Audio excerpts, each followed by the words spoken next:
You replay conversations in your head. You analyze every minor decision for hours, imagining 10 different futures, and none of them feel right. You call it thinking. But what if it's actually mental paralysis? Overthinking feels productive, but it's just your mind running in circles. Today we are breaking down the hidden psychology of overthinking, why highly intelligent people suffer from it the most, and the exact protocol you need to permanently escape the loop. Let's start by defining the enemy. Overthinking isn't simply thinking too much. It is thinking without resolution. Your mind starts with a question, then it attempts to simulate every possible outcome. What if this happens? What if that goes wrong? What if I regret it later?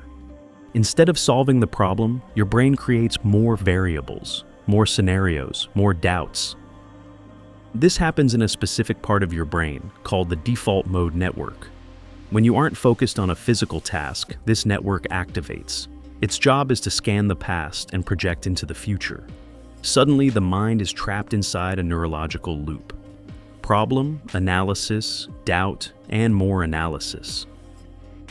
Psychologists call this rumination.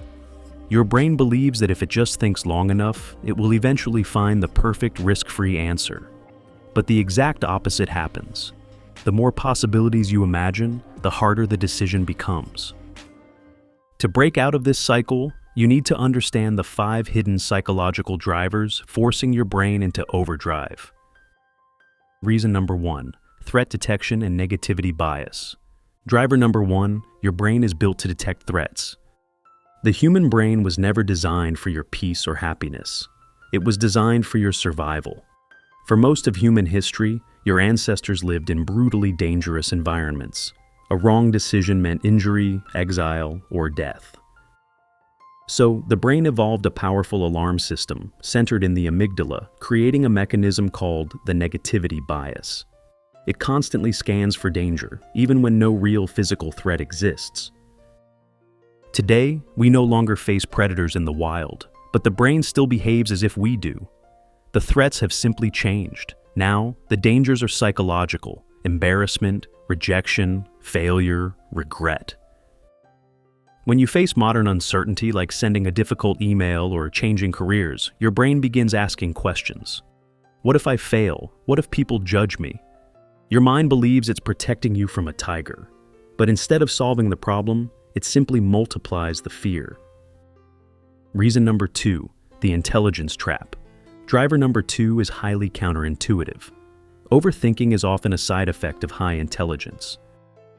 The more complex your cognitive ability is, the more possibilities your brain can generate. When facing a decision, an average thinker might just see option A and option B.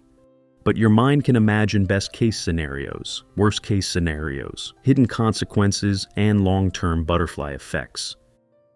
Your brain becomes a high-definition simulation machine, running endless mental projections of the future.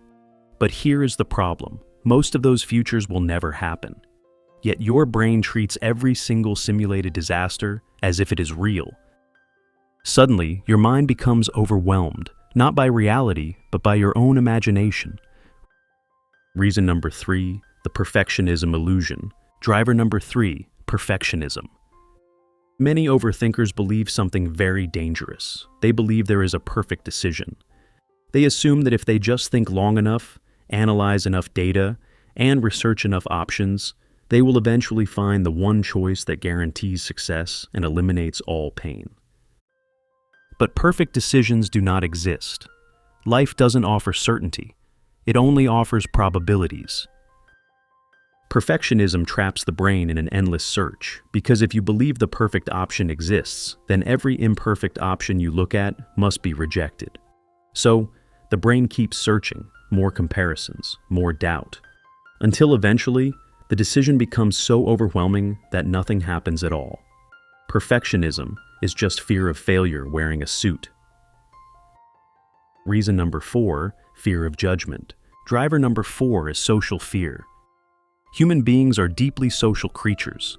For most of history, survival depended entirely on belonging to a tribe. Rejection meant isolation, and isolation meant death. Because of this, your brain developed a severe sensitivity to social judgment. That's exactly why you replay conversations in your mind at 2 in the morning. Why did I say that?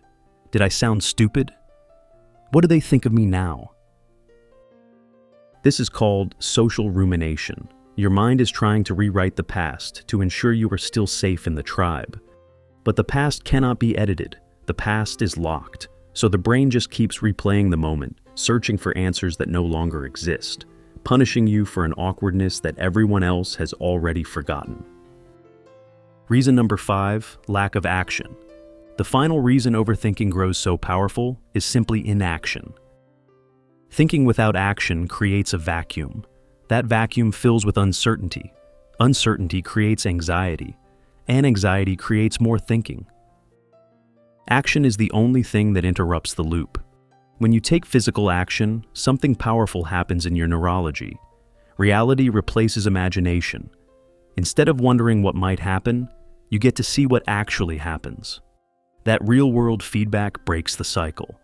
Because clarity rarely comes from thinking, it comes from experience. The escape protocol. So, how do we get out? Escaping overthinking doesn't require you to eliminate thought. It requires changing your relationship with it. Here are 3 powerful shifts you can make today. First, give your mind an analog deadline. If a decision matters, you should absolutely think about it, but you must set a strict time limit, 10 minutes, 30 minutes, or 1 day. When the timer starts, grab a pen and paper. Writing engages your motor cortex and pulls those abstract fears into concrete reality. When the timer rings, the thinking phase is over. You must choose. Endless thinking rarely improves the quality of a decision. It only increases the anxiety surrounding it. Second, treat life as an experiment. Overthinkers constantly ask, "What if this goes wrong?" You need to replace that with a new question. What small step can I test today? Stop trying to map out the next 5 years. Small experiments create instant feedback. Feedback creates clarity, and clarity ends overthinking. Finally, accept imperfect decisions. The best decision is rarely perfect. It is simply the one you commit to. Most paths in life only reveal their true value after you start walking them. You have to move before you feel ready. Overthinking is not a sign of wisdom. It's a sign that the mind is afraid of uncertainty. But uncertainty is not the enemy. It is the exact condition that makes growth possible. The people who move forward in life aren't the ones who find perfect answers. They are the ones who learn to act before certainty appears. So, the next time your thoughts begin looping, remember this. Your mind is just trying to protect you. But life begins the moment you step outside the loop. If this video helped you understand your own mind a little better, hit the subscribe button to join the Rewire community. Every week we break down the psychology of behavior, habits, and emotional mastery, so you can stop reacting to life and start shaping it. Before you click away, engage that motor cortex. Tell me in the comments, what do you overthink the most? Is it decisions, past conversations, or the future? If you want to keep building your mental framework, check out the video on the screen right now to learn the psychology of people who are lazy but ambitious. Master your mind, and I'll see you in the next one.